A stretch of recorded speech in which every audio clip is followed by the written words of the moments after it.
Continue ಮಾಡಿ. Okay, start. Good morning leaders. Good morning ಎಲ್ಲರಿಗೂ ನನ್ನ ಟಾಪ್ ಲೀಡರ್ ಅವರಿಗೆ ಒಂದು ಖುಷಿ ವಿಚಾರವನ್ನು ತಮ್ಮೊಂದಿಗೆ ಶೇರ್ ಮಾಡಲು ನಾನು ಬಯಸ್ತೀನಿ.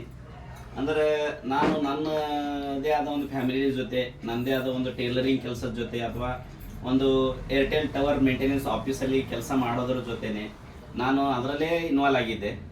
ಅದ್ರ ಜೊತೆಗೆ ನಮ್ಗೆ ಬ್ರದರ್ ಆಗಿ, ಅಂದರೆ ಚೈಲ್ಡ್ಹುಡ್ ಬ್ರದರ್ ಅನ್ಬೋದು ನಾವು. ಅಂದರೆ ಹುಟ್ಟಿನಿಂದ ನನಗೆ ಅಣ್ಣ ಅಂತ ನಾನು ಅವರನ್ನು ಅಣ್ಣ ಅಂತ ಕರ್ಕೋತಾ ಬಂದೀನಿ. ಈಗಲೂ ಕೂಡ ಅಣ್ಣ ಇದ್ದರೂ ಕೂಡ ನಾನು ಅವರಿಗೆ ಗುರುಗಳ ಸ್ಥಾನದಲ್ಲಿ ನಿಲ್ಲಿಸ್ತೀನಿ ಅವರಿಗೆ. ಯಾಕಂದ್ರೆ ನನಗೊಂದು ಒಳ್ಳೆ ದಾರಿ ತೋರಿಸ್ಲಿಕ್ಕೆ ಅವರಿಗೆ ಮಾರ್ಗದರ್ಶನ ಮಾಡಿ ನನಗೆ ಇದರಲ್ಲಿ ಇನ್ವಾಲ್ವ್ ಆಗ್ಲಿಕ್ಕೆ ನಮ್ಗೆ ಚಿಕ್ಕಳೆ ಸರ್ ಅಂತ ನನಗೆ ಇನ್ವೈಟ್ ಮಾಡಿ, ನನಗೆ ಪದೇ ಪದೇ ಒಂದು 4 ಸಲ ಇನ್ವೈಟ್ ಮಾಡಿದ್ರು ರೀ.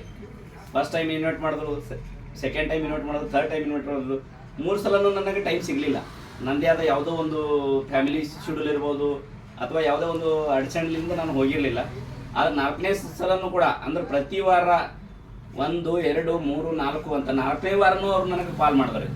4ನೇ ವಾರ ಕಾಲ್ ಮಾಡಿದಾಗ ನನಗೇನು ಅನ್ನಿಸ್ತು, ನನ್ನ ಅಣ್ಣ ನನಗೆ ಈ ಥರ 4ನೇ ವಾರ ಸತತ ಕರ್ಲಿಕ್ಕೆ ಥರ ಅಲ್ಲಿ ಏನೋ ಇದೆ ಅಂತ ತಿಳಿಸಿದ್ರೆ ನಾನು ಇದರಲ್ಲಿ ನೋಡ್ಲಿಕ್ಕಂತ ಬಂದೆ ರೀ. ಅದೇ ಎಲ್ಲರ ಥರ ನಾನು ಕೂಡ ಒಂದು ಲಾಸ್ಟ್ ಸೀಟಲ್ಲಿ ಕೂತೆ. ಯಾಕಂದ್ರೆ ನನಗೆ ಬರ್ಲಿಕ್ಕೆ ಲೇಟ್ ಆಗಿತ್ತು ರೀ. ಲೇಟ್ ಆಗಿದ್ದರಿಂದ ಎಲ್ಲ ಹಾಲ್ ಫುಲ್ ಆಗಿತ್ತು. ಲಾಸ್ಟ್ ಸೀಟಲ್ಲಿ ಕೂತಿದ್ದೆ.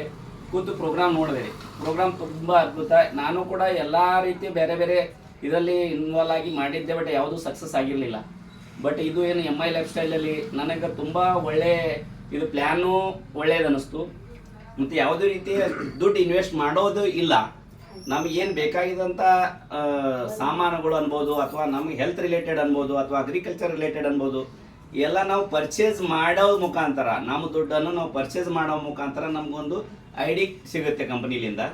ಆ ID ಮುಖಾಂತರ ನಾವು ದೊಡ್ಡ ಮಟ್ಟಕ್ಕೆ ಬೆಳಿಲಿಕ್ಕೆ ಸಪೋರ್ಟ್ ಮಾಡ್ಲಿಕ್ಕೆ ಟಾಪ್ ಲೀಡರ್ಸ್ಗಳದಾರ. ಅದೇ ರೀತಿ ನನಗೂ ಕೂಡ ಏನದ ಈ ಮಟ್ಟಕ್ಕೆ ಬೆಳಿಲಿಕ್ಕೆ ನಮ್ಮ ಕದುಗಳು ಸರಿ ಮುಖ್ಯ ಕಾರಣ ಅನ್ಬೋದು. ನನಗೀಗ ಈ ಸ್ಟೇಜಿಗೆ ಬಂದು ನಿಲ್ಸ್ಲಿಕ್ಕೆ ಅವರೇ ಕಾರಣ ಅನ್ಬೋದು. ಯಾಕಂದ್ರೆ ಒಂದೊಂದ್ಸಲ ನಾ ಅವ್ರಿಗೂ ಕೂಡ ಕಾಲ್ ಎತ್ತಲಿಕ್ಕೆ ಅವ್ರಿಗೆ ಭಾಳ ಸಲ ಕಾಡಿದ್ದೀನಿ. ನಾನು ಅವರಲ್ಲಿ ಕ್ಷಮೆ ಯಾಚಿಸ್ತೀನಿ. ಮತ್ತು ಅದೇ ರೀತಿನೇ ಗುರುಗಳು ಅಂದ ಬಳಿಕ ಅವ್ರು ಎಲ್ಲರಿಗೂ ಕ್ಷಮೆ ಮಾಡ್ತಾರೆ. ಅಂದ್ರೆ ಏನ್ರಿ, ಗುರುಗಳು ಅಂದ್ರೆ ಕಲಿಸೋದು ಒಂದು ಅವ್ರದ್ದು ಜವಾಬ್ದಾರಿ ಇರ್ತದೆ.